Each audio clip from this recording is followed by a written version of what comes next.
Nós somos o SBT, Canal 4, São Paulo, CYB 855. Sábado, 9 de fevereiro de 1991.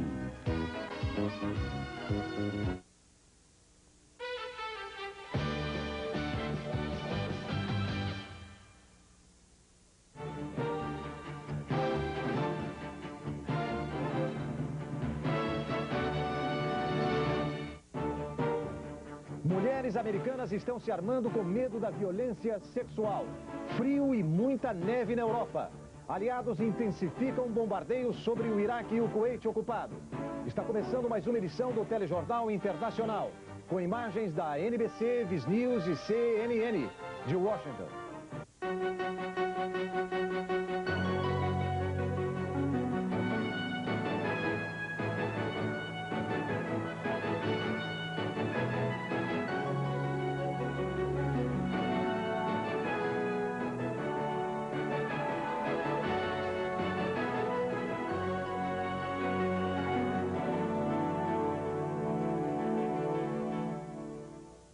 Continua a intensa onda de frio na Europa e as temperaturas não param de cair. Tempestades de neve e ventos gelados estão atingindo duramente a Inglaterra. O sistema de trens está praticamente parado. Estradas foram bloqueadas e muitas operam com dificuldade. Esse carro tenta se livrar da neve, mas não consegue. A previsão do tempo informa que no fim de semana a temperatura deverá chegar a 12 graus abaixo de zero. E a frente gelada atinge também a Itália. Em Veneza, a famosa Praça de São Marcos ficou toda coberta de neve. Seus canais estão praticamente congelados. Só as lanchas conseguiam circular. As tradicionais gôndolas ficaram paradas e muitos casais não puderam fazer o passeio romântico pelos canais da cidade. O frio que atrapalha a vida da maioria dos europeus também cria problemas para a polícia britânica. A Scotland Yard não consegue encontrar pistas dos terroristas que tentaram matar o primeiro-ministro John Major. Uma grossa camada de neve cobre a caminhonete abandonada pelos terroristas do IRA, Exército Republicano Irlandês. Isso impede a polícia de recolher impressões digitais e outros dados que possam levar aos autores do atentado. Até agora a polícia não sabe exatamente quantos extremistas participaram do atentado, mas testemunhas disseram ter visto 2 homens fugindo numa motocicleta, pouco depois das explosões na casa do primeiro-ministro. O alto comando aliado admite que pode estar muito próximo a uma ofensiva por terra contra as tropas iraquianas no Kuwait. O secretário americano da Defesa, Dick Cheney, e o chefe do Estado-Maior, Colin Powell, discutiram os planos dos aliados na Arábia Saudita. Eles anunciaram que a próxima etapa da guerra pode ser uma combinação de ataques por ar e por terra. Em qualquer hipótese, segundo fontes militares, a aviação aliada continuará tendo um papel fundamental no conflito. De acordo com as fontes aliadas, a aviação já conseguiu neutralizar boa parte do poderio aéreo do Iraque. Os treinamentos para o ataque terrestre prosseguem de forma intensa. Fuzileiros navais fazem exercícios de desembarque na costa saudita e outras forças treinam no deserto. Ao mesmo tempo, a Força Aérea castiga as posições iraquianas ao longo da fronteira. Veja agora como provavelmente será o avanço das forças aliadas no Kuwait pelo mar. Para começar, os aviões bombardeiam as posições do Iraque ao longo das praias para diminuir a resistência. Aos aviões se juntam os 2 encouraçados Madison e Wisconsin nos bombardeios. Em seguida são os veículos anfíbios com os fuzileiros navais no desembarque. Eles recebem cobertura de helicópteros que acompanharão seus movimentos continuamente. Depois são os overcraft, que levam os transportes blindados. A cobertura aérea fica ainda mais intensa. Os tanques e os veículos blindados finalmente tomam a praia. No caminho, eles têm que evitar milhares de minas iraquianas, as fortificações na areia e as tropas de elite do Iraque que estarão entrincheiradas. Os Estados Unidos acusam a Jordânia de fazer o jogo de Saddam Hussein. A guerra política e psicológica viveu hoje mais um de seus lances em Washington. O comentário duro do porta-voz da Casa Branca contrariou a reação inicial dos Estados Unidos ao discurso de quarta-feira do rei Hussein, da Jordânia. O rei havia acusado os americanos de liderarem uma aliança no ataque de alvos civis no Iraque, tentando destruir o país. Nós discordamos, mas queremos continuar mantendo um canal aberto com a Jordânia, reagiu James Baker. O rei está cometendo um erro ao se aproximar de Saddam Hussein, disse o próprio presidente Bush. Foram comentários de acomodação. Hussein até hoje foi um dos dirigentes árabes mais próximos do Ocidente. Casado com uma mulher nascida nos Estados Unidos, hoje a rainha da Jordânia, ele sempre manteve relações amistosas com os americanos, que mostravam entender certas atitudes do monarca como uma satisfação ao público interno, ou seja, aos fortes sentimentos árabes e antisionistas da população do país, com 40% de palestinos. Para a Casa Branca, no entanto, a Jordânia abandonou a sua neutralidade e fez uma clara opção pró-Iraque. O porta-voz do presidente foi mais longe. Acusou o rei Hussein de fazer o jogo de Bagdá para inflamar a opinião dos árabes contra os Estados Unidos.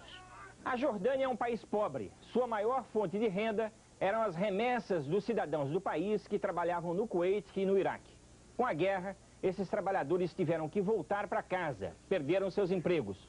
O rei está numa situação difícil e tem todo o direito de reclamar. Mas ele não pode entrar nesse barco do Saddam Hussein, que está afundando. Sai depressinha dessa, meu caro rei. Para enfrentar os milhares de tanques iraquianos, os aliados contam com uma potente arma. É o míssil TOW. Os carros blindados transportando os mísseis TOW já se transformaram em uma cena comum no deserto saudita. O míssil antitanques TOW terá um importante papel na ofensiva por terra dos aliados. O atirador escolhe um alvo, pode ser um tanque a mais de 3 quilômetros de distância. Lança o míssil e o controla até o alvo escolhido. Ao ser lançado, uma luz se acende na cauda do TOW. É um pequeno sensor óptico que permite que o atirador mantenha a direção do míssil. Durante parte do percurso, 2 cabos o mantêm presos ao equipamento lançador. Em segundos, o míssil TOW atinge seu alvo, destruindo mais um tanque inimigo. O TOW pode ser lançado de um veículo blindado por helicópteros de ataque Cobra ou por tropas de infantaria. As mulheres americanas estão se armando para se proteger da violência sexual. Veja a seguir.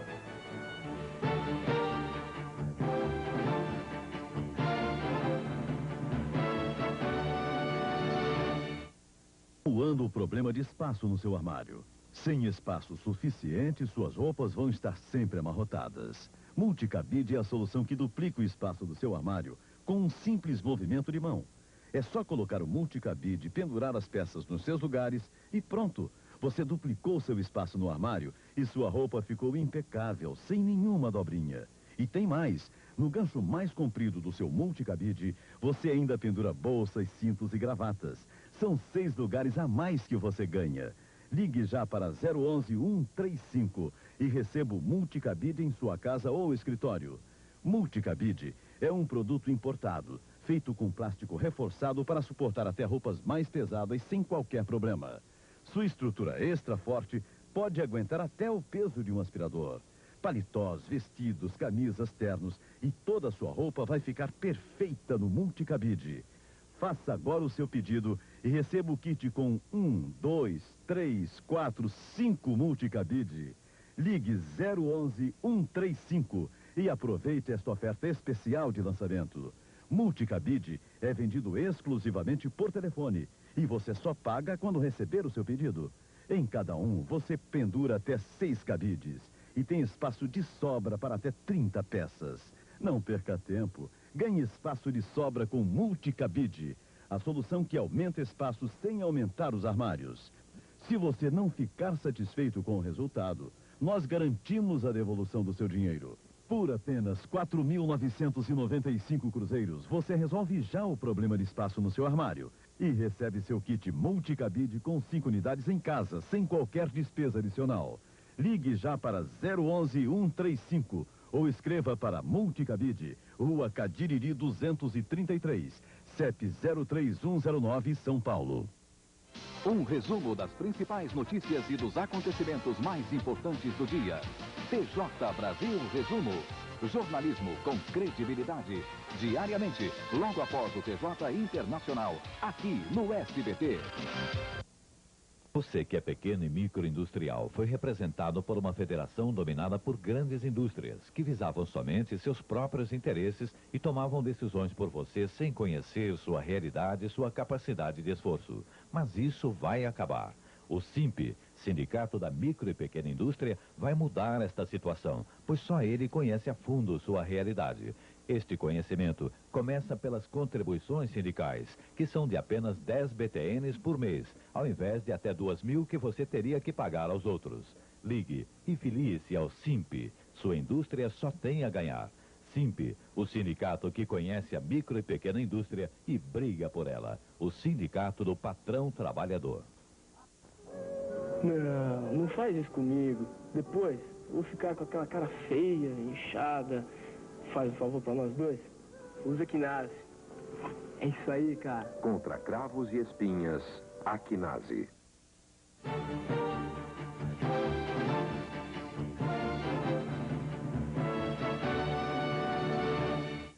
Exército israelense mata 3 guerrilheiros árabes. Eles se infiltraram através da Jordânia e atacaram um ônibus que transportava militares israelenses. Os guerrilheiros lançaram granadas contra o ônibus e depois abriram fogo. 4 soldados israelenses ficaram feridos.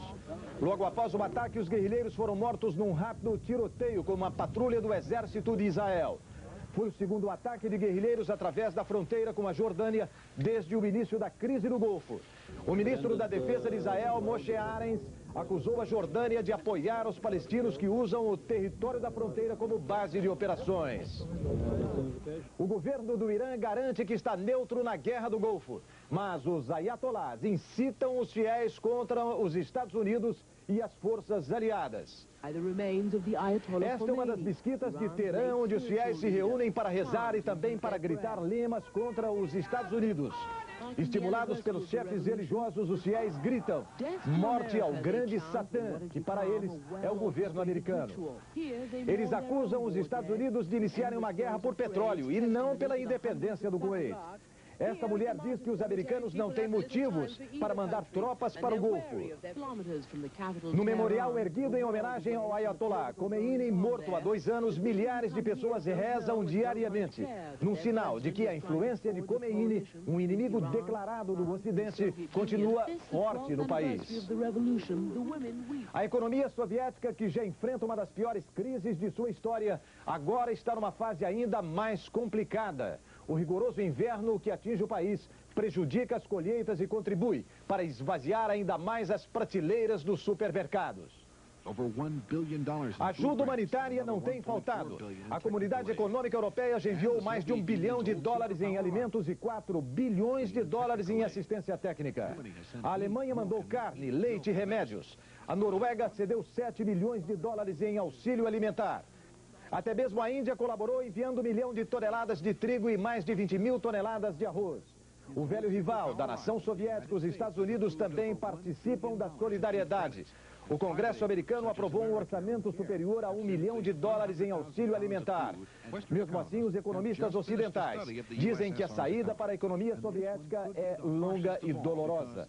Se o presidente Mikhail Gorbachev não tomar medidas drásticas, a economia da nação estará condenada ao fracasso. Das 70 milhões de armas existentes nos Estados Unidos, 7 milhões estão nas mãos das mulheres. É importante para uma mulher que vive sozinha saber usar uma arma.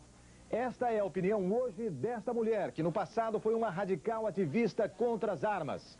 Ela agora ensina as mulheres da cidade dela, no sul da Califórnia, a se defender com uma arma. Ela está autografando seu livro que se chama Armada e Mulher, com uma mensagem que está fazendo sucesso entre as mulheres que vivem sozinhas, como as divorciadas, por exemplo. Ela diz que é um novo tipo de mulher que não quer apenas se defender, mas atirar bem. Nos Estados Unidos, as mulheres têm hoje 2 vezes mais armas do que há 10 anos. 1 em cada 8 mulheres tem um revólver. O curso para ensinar as mulheres a atirar custa pouco mais de $100, 15 mil cruzeiros, e é dado em um dia. Algumas alunas nunca tocaram numa arma antes. As mulheres aprendem a vencer o medo. Há muitas vítimas de violência sexual entre essas mulheres. Esta sofreu um estupro e não quer passar mais pela terrível experiência. A professora diz que se todas as mulheres soubessem usar uma arma para se defender, os casos de estupro iriam diminuir sensivelmente. Uma opinião discutível, mas que está cada vez mais sendo difundida entre as mulheres dos Estados Unidos.